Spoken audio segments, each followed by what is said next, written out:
لله رب العالمين والصلاة والسلام على نبينا محمد وعلى آله وصحبه أجمعين ومن تبعهم بإحسان إلى يوم الدين.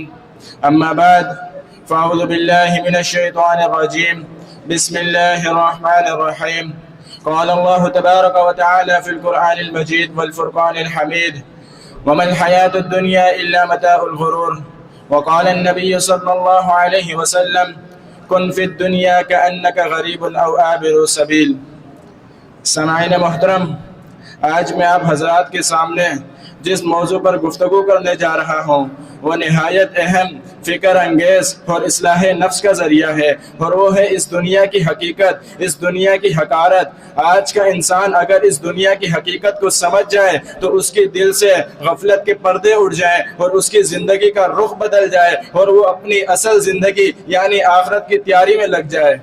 میرے بھائیوں، یہ دنیا اس کے پیچھے انسان اس کے عہدوں کے پیچھے، اس کے مال دولت کے پیچھے اس طرح لگ گیا ہے کہ گویا یہی اس کی منزل ہے، یہی اس کا مقصود ہے. حالانکہ اگر ہم قرآن و حدیث کا مطالعہ کریں تو قرآن و حدیث کے مطالعے سے ہمیں پتہ چلتا ہے کہ یہ دنیا تو اس کے بالکل برعکس ہے. اللہ تبارک و تعالی نے قرآن مجید میں ارشاد فرمایا: وَمَا الْحَيَاةُ الدُّنْيَا إِلَّا مَتَاعُ الْغُرُورِ. یہ دنیا کے رہنے والوں، یہ دنیا تو صرف دھوکے کا ساز و سامان ہے. ایک موقع پر ایک اور مقام پر اللہ تبارک و تعالی نے دنیا کی تصویر کو کھینچ کر کے رکھ دیا. فرمایا: اعلموا انما الحیات الدنیا لعب ولهو وزینۃ وتفاخر بینکم وتکاثر فی الاموال والاولاد کمثل غیث اعجب الکفار نباته ثم یہیج فتراه مصفرا ثم یکون حطاما. یہ بات اچھے طریقے سے جان لو کہ دنیا صرف کھیل تماشا، آپس میں فخر، زینت اور مال و اولاد میں ایک دوسرے سے برتری حاصل کرنے کا نام ہے.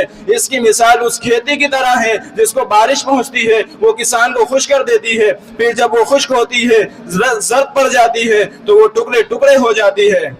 میرے بھائیوں، اس آیت میں اللہ تبارک و تعالی نے دنیا کی حقیقت کو کھول کر کے بیان فرما دیا کہ یہ دنیا شروع میں تو بڑی دلکش، بڑی اچھی لگتی ہے، مگر حقیقت میں اس کا انجام بربادی اور فنا ہے. میرے بھائیوں، آپ علیہ السلام نے بھی دنیا کی حقیقت کو اس انداز سے بیان فرمایا کہ دل کانپ اٹھے. آپ علیہ السلام نے ارشاد فرمایا: لو كانت الدنيا تعدل عند الله جناح بعوضة ما سقى كافرا منها شربة ماء. اگر اس دنیا کی حقیقت اللہ تبارک و تعالی کے ہاں ایک مچھر کے پر کے برابر بھی ہوتی تو اللہ تبارک و تعالی اس میں سے کافر کو کبھی ایک گھونٹ پانی کا گلاس نہ پینے دیتا. یہ ہے اس دنیا کی حقیقت.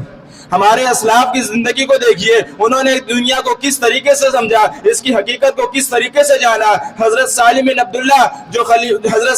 عبداللہ جو مدینہ کے 7 بڑے فقہاء میں سے ایک فقہاء تھے، اور حضرت عمر بن خطاب کے پوتے حضرت عبداللہ بن عمر کے بیٹے تھے، وہ ایک مرتبہ بیت اللہ کا طواف کر رہے تھے. عبد الملک بن مروان جو اس وقت کا خلیفہ تھا، وہ آیا بیت اللہ میں. اس نے دیکھا کہ سالم بن عبداللہ بیت اللہ کا طواف کر رہے ہیں. اس نے کہا: اے سالم بن عبداللہ، آپ کی کسی چیز کی ضرورت ہے تو مجھے بتائیے، میں آپ کی وہ ضرورت پوری کرتا ہوں. تو سیدنا سالم بن عبداللہ نے رحمہ اللہ نے کہا کہ مجھے شرم آتی ہے اس بات سے کہ میں اللہ کے گھر میں کھڑا ہوں اور تجھ سے مانگوں.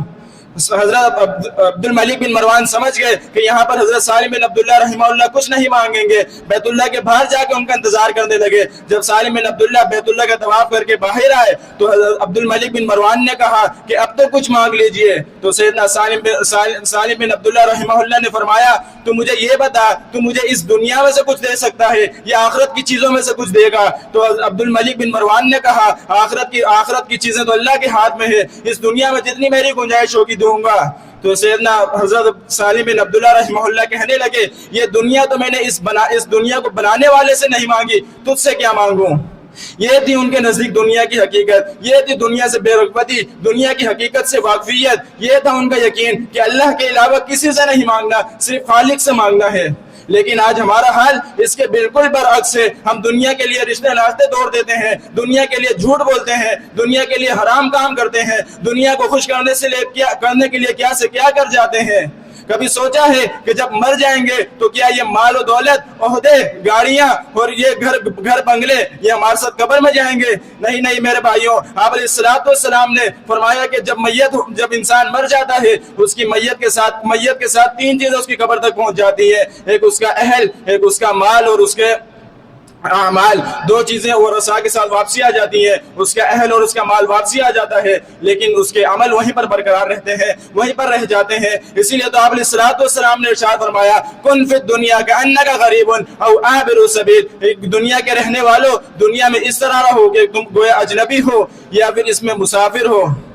اور اس دنیا کو چاہنے والوں کے لیے بھی اللہ تبارک و تعالی نے ارشاد فرمایا من كان يريد الحياة الدنيا وزينتها نوفي إليهم أعمالهم فيها وهم فيها لا يبخسون وأولئك الذين ليس لهم في الآخرة إلا النار وحبط ما صنعوا فيها وحبط ما صنعوا فيها من كان يريد الحياة الدنيا وزينتها نوفي إليهم أعمالهم وهم فيها لا يبخسون أولئك الذين ليس لهم في الآخرة إلا النار۔ یہی وہ لوگ ہیں ان کے لیے آخرت میں سوائے آگ کے اور کچھ بھی نہیں ہے۔ تو اللہ تبارک و تعالی سے دعا ہے کہ اللہ تبارک و تعالی ہمیں اس دنیا کی حقیقت کو سمجھنے کی توفیق عطا فرمائے، آمین۔ وما علینا الا البلاغ۔